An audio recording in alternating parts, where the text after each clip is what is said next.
नमस्कार दोस्तों, एक बार फिर से आप लोगों का बहुत बहुत स्वागत है हमारे इस चैनल में।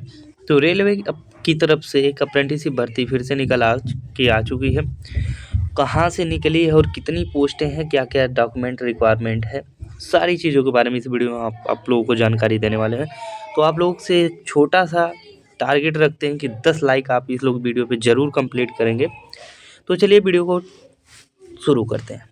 तो दोस्तों देख सकते हैं आप लोग यहाँ पे कि ईस्ट सेंट्रल रेलवे की तरफ से ये अप्रेंटिसशिप भर्ती निकल के आई है और इसकी ओपनिंग डेट जो है 25/1/2025 से है।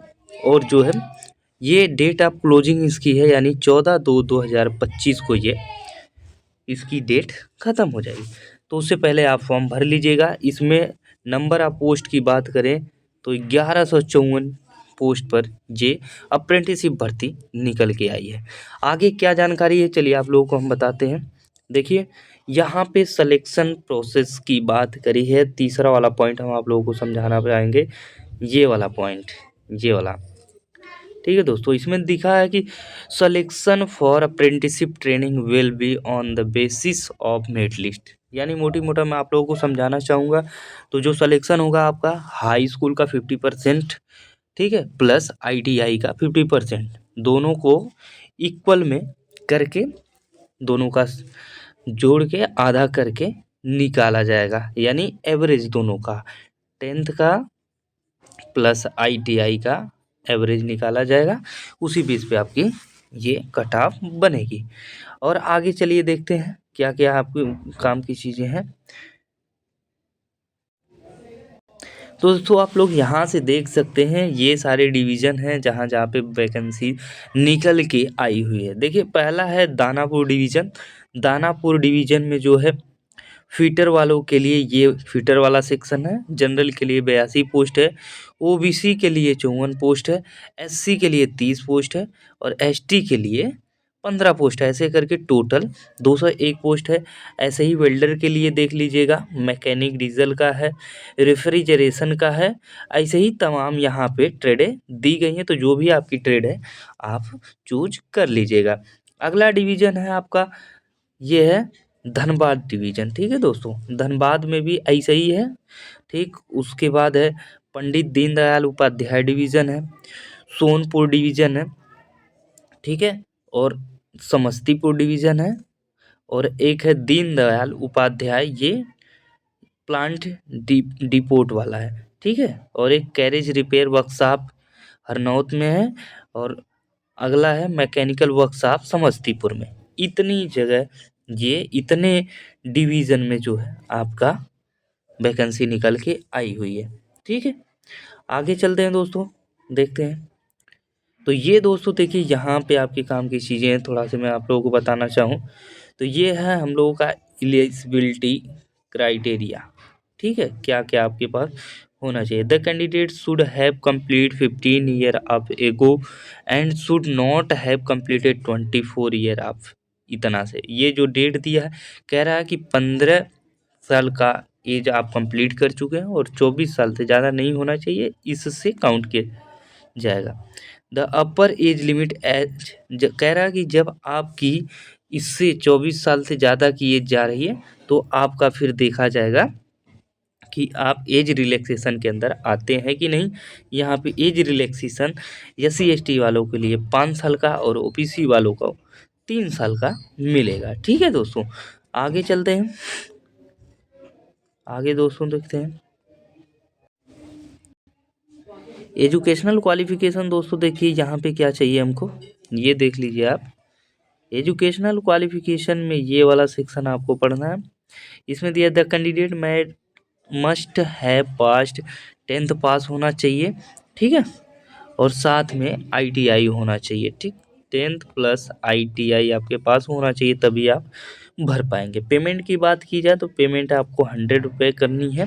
ठीक है, वो भी ऑनलाइन मेथड से पेमेंट हो जाएगी। ठीक है, फॉर्म को आपको भरने के लिए क्या करना है, फॉर्म भरने के लिए आपको इस वेबसाइट पे जाना है www.rrcecr.gov.in पर जाके आप अपना फॉर्म फिलअप कर सकते हैं। दोस्तों अभी आपको बताएंगे कि हम क्या क्या डॉक्यूमेंट इसमें रिक्वायरमेंट है डॉक्यूमेंट की, वीडियो को छोड़ के आप जाइएगा मत। चलिए दोस्तों आगे चलते हैं।